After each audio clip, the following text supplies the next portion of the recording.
CAA చట్టం, NCR ఇవన్నీ sir మాట్లాడితే మీరు ఎట్లా బాజీ గారు? మళ్ళీ మీరు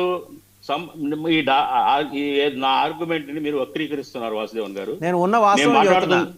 మీరు సరిగ్గా అర్థం చేసుకోలేకపోతున్నారు. మీరు అడిగిన దాన్ని నేను చెప్తాను సార్. ఇప్పుడు బంగ్లాదేశ్ లో జరిగిన ఉగ్రవాదం బేస్డ్ ఆర్గనైజేషన్ సమావేశం జరగటానికి ఆ దేశం ప్రభుత్వ వైఫల్యం అది. ఆ దేశం ఎలా చేయకూడదు. వైఫల్యం కాదండి, ప్రభుత్వం సహకరించింది. అక్కడ సహకరించింది ప్రభుత్వం. మనకు సంబంధం ఏంటి సార్? అట్లాగే సంబంధం ఉంది, ఎందుకంటే అక్కడి నుంచి ఇక్కడికి వస్తున్నారు కాబట్టి సంబంధం ఉంది. అక్కడి నుంచి ఇక్కడికి పంపిస్తున్నారు కాబట్టి అదే చెప్తున్నాను నేను. రానివ్వకూడదు, ప్రొటెక్ట్ చేయండి.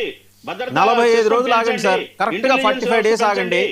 45 డేస్ 600 కిలోమీటర్ల మేరకు ఫెన్సింగ్ రెడీ అయిపోతుంది. బోర్డర్ లో టెర్రరిజం యాక్టివిటీస్ తో చొరబడే వాళ్ళని కాల్చి పడేయమంటున్నాను నేను. వాళ్ళు ఎలా చేయమంటున్నాను నేను. మీరు నా మాటని మీరు పక్కదారి నేను ఏం మాట్లాడుతున్నాను. ఈ ఉదార స్వభావం కారణంగానే భారతదేశం ఇంత కూడా ఈ డిస్టర్బ్డ్ గా తయారైంది. మీలాంటి ఉదార స్వభావం కాంగ్రెస్ పార్టీ జీనోదు అనే రకం నడరు సార్. మన కుటుంబంలో మన కుటుంబ సభ్యులే ఉండాలి. పరాయాలు వచ్చి ఇక్కడ ఉంటా అంటే మన ఇంట్లో ఉండనిస్తాం మనం. అదే రకంగా భారతదేశం ఒక యూనిట్. మన దేశంలో ఉండేవాళ్ళు భారతీయులు మాత్రం ఉండనియాలి. ఎవరైతే మానవీయ కోణంలో చెప్తున్నారో దాంట్లో ప్రొసీజర్ ఉంటే అప్లికేషన్ పెట్టుకోవాలి. మేము వస్తాం, మమ్మల్ని ఎలగొట్టబడ్డారు లేకుండా ఇక్కడ ఉండదలుచుకున్నాం ఆ రకంగా ప్రొసీజర్ ఫాలో అయ్యి అప్లికేషన్ పెట్టుకోండి.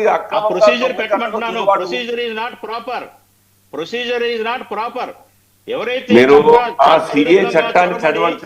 ఎందుకోసం ఆ చట్టాన్ని తీసుకురావాల్సి వచ్చింది? ఏ కారణం చేత? కొద్దిగా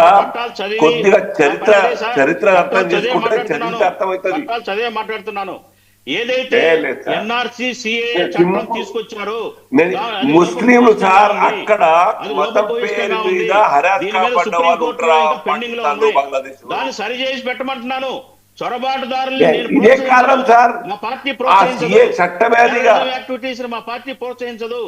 కాకపోతే ఏంటంటే దీని పేరు మీద తీసుకొచ్చిన చట్టాలు రాజ్యాంగ విరుద్ధంగా ఉన్నాయి. మత వివక్షగా చూపించే విధంగా ఉన్నాయి. స్పష్టమైన మత వివక్ష ఈ చట్టంలో ఉంది. కాబట్టి సరిదిద్దమంటున్నాను సార్. బాజీ గారు, మీరు చెప్పిన మాటతో నేను ఏకీభవిస్తా. మీరు ఏం చేస్తారంటే మీ పార్టీగా ఆమ్నెస్టీ ఇంటర్నేషనల్కి వెళ్ళండి. తర్వాత అమెరికా ప్రెసిడెంట్ ఆయన ఉన్నాడు, ఆయన దగ్గరికి పోండి. అయ్యా ఇలాగా మత వివక్షకు గురవుతున్నారు హిందూ మైనారిటీలు, అక్కడ వాళ్ళ విషయంలో కూడా మీరు నోరు విప్పి మాట్లాడండి, పోరాటం చేయండి అని అడగండి. మీ గొంతు రాట్ల పెగల్టల్లా గొంతు కాంగ్రెస్ పార్టీకి. సార్ ఎందుకు సార్? మత వివక్షకి ఏ మతం గురైనా తప్పే, ఖండించాల్సిందే. ఈ ఖండనలు తప్పులు కాదు.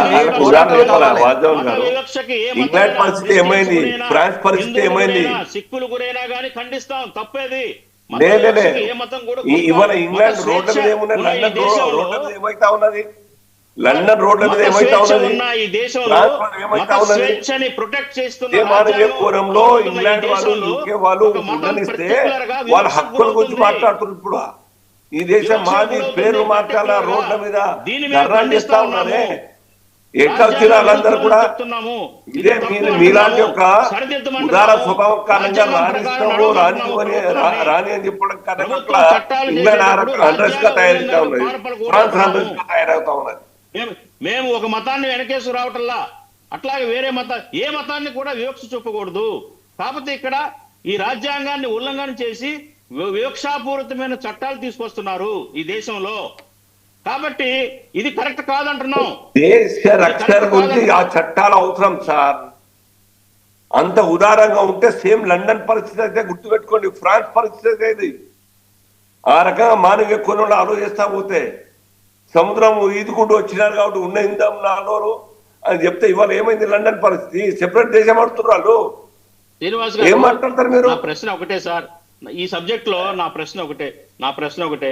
డాక్యుమెంట్ ఎవిడెన్స్ 1970కి ముందు ఒక ముస్లిం ఈ కుటుంబం ఈ దేశంలోనే వాడిని నిరూపించుకోవటానికి ఎటువంటి డాక్యుమెంట్ లేనప్పుడు వాళ్ళకి చూపించే మార్గం ఏంటో చెప్పండి.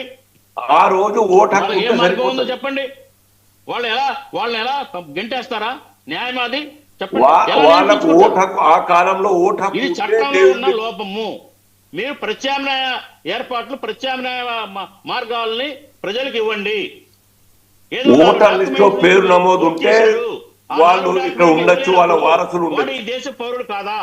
మళ్ళా ఒక ప్రశ్న. ఆనాడు కనుక ఓటర్ లిస్ట్ లో పేరు ఉంటే వాళ్ళ వారసులతో ఉండొచ్చు. ఇవాళ వేరే మతస్థులు ఎవరైనా కానీ లీగల్ గా ఈ దేశంలోకి వచ్చి ఉద్యోగమో వ్యాపారమో చేసుకుంటుంటే 11-14 సంవత్సరాలకు సిటిజన్షిప్ ఇస్తున్నారు లీగల్ గా. ఎవరు ఇస్తారు? లీగల్ గా ఎంటర్ అయిన వాళ్ళు. మనం ఎలా అమెరికా వెళ్లి ఉద్యోగాల కోసం లీగల్ గా డాక్యుమెంటేషన్ తో వెళ్తున్నామో అలా లీగల్ గా వచ్చి ఈ దేశంలో బతకడానికి వచ్చిన వాళ్ళకి మనం ఇస్తున్నాం కదా సిటిజన్షిప్. అది ఉంది కదా. దొంగలకి ఇద్దామా? ఇస్తున్నాం కదా.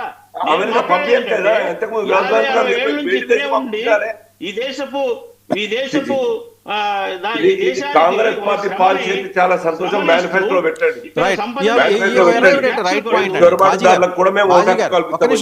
అల్జాపూర్ శ్రీనివాస్ గారు, బాజీ గారు కరెక్ట్ పాయింట్కి వచ్చారు. 50-20 ఏళ్ళుగా ఇక్కడే ఉండి వాళ్ళ తండ్రులు తాతలు ఇక్కడే ఉద్యోగాలు చేసుకుంటూ శ్రమిస్తూ కార్మికులుగానో ఉద్యోగులుగానో బిజినెస్ చేసుకుంటూ ఉన్న వాళ్ళలో చదువుకున్న డాక్టర్ కోర్సు చేసిన వాళ్ళు కూడా ఇక్కడే ఉన్నారే. నిన్న ఎన్ఐఏ మళ్ళీ ఫర్దర్ ఇన్వెస్టిగేషన్లో ఏమైంది, షహీన్ అనే అమ్మాయి డాక్టర్, షీఈ్ అ డాక్టర్, ఆ డేంజరస్ కెమికల్ని లక్నోలో 4-5 షాపుల నుంచి సేకరించడం కోసం ఆవిడ, తర్వాత ముజమ్మిల్ అనే అతను, ఆయన డాక్టరే. వీళ్ళ కోసం మళ్ళీ ఒక యూనివర్సిటీ. వీళ్ళని ఎలా చేసుకుంటూ వస్తే రేపు ఇవాళ యూనివర్సిటీ అయింది, రేపు ఊరు అవుతుంది, ఎల్లుండి దేశం అవుతుంది. మీరు డూ యూ సపోర్ట్ దట్? కాదండి, అట్లా టెర్రరిస్ట్ యాక్టివిటీస్ ని ఎవరు సపోర్ట్ చేస్తారు సార్? నేను అన్నానా? నేను చెప్పలేదు కదా, నేను ముందే చెప్తున్నాను. అందుకనే అలాంటి వాళ్ళని కలిసి తరివేయడం కరెక్ట్ అవ్వచ్చు. ఇంకొక వాళ్ళని సపోర్ట్ చేసి కాల్చి చంపేయమంటున్నాం. కాల్ చేయండి వాళ్ళని. ఈ దేశానికి విద్రోహ చర్యలు చేపట్టే వాళ్ళు చదువుకున్న వాడైనా ఎవడైనా కానీ, ఈ దేశంలో పుట్టినవాడైనా వేరే దేశం నుంచి వచ్చినాడైనా కానీ నిర్దాక్షిణ్యంగా పనిష్ చేయాల్సిందే వాళ్ళని. నేను దాని గురించి మాట్లాడలేదు సార్. నేను మాట్లాడుతుంది ఏంటంటే సిటిజన్షిప్ విషయం మాత్రమే నేను కన్ఫైన్ అయ్యాను. సిటిజన్షిప్ ఇచ్చే విషయంలో ఒక మతానికి వివక్షకు గురి చేశారు సిఏఏ చట్టంలో అంటున్నాను. అది సరిదిద్దమంటున్నాను. దానికోసమే సిఏఏ మీద పోరాటాలు జరిగినాయి, నిరసన జరిగింది దేశవ్యాప్తంగా కూడా. స్పాన్సర్ చేసింది ఎవరో కూడా మీకు తెలుసు కదా. ఆ నిరసనలు స్పాన్సర్ చేసింది కూడా ఎవరో డీప్ స్టేట్ స్పాన్సర్ చేసింది తెలుసు. జార్జ్ సోరోస్ వెనకాల ఉన్నాడు తెలుసు. జార్జ్ సోరోస్కి ఓపెన్ సొసైటీ ఫౌండేషన్కి గౌరవ ప్రతిపక్ష నాయకులు, మీ పార్టీ సీనియర్ నాయకులు రాహుల్ గాంధీ గారికి ఉన్న సంబంధాలు ఏంటో తెలుసు. వారి నుంచి మీరు తీసుకుంటున్న ఫండింగ్ ఏంటో తెలుసు. చైనా నుంచి మీరు తీసుకుంటున్న ఫండింగ్ ఏంటో తెలుసు. ఇన్ని తెలిసిన తర్వాత మళ్ళీ వస్తే ఎట్లాగా బాజీ గారు? మీరు మాట్లాడుతున్న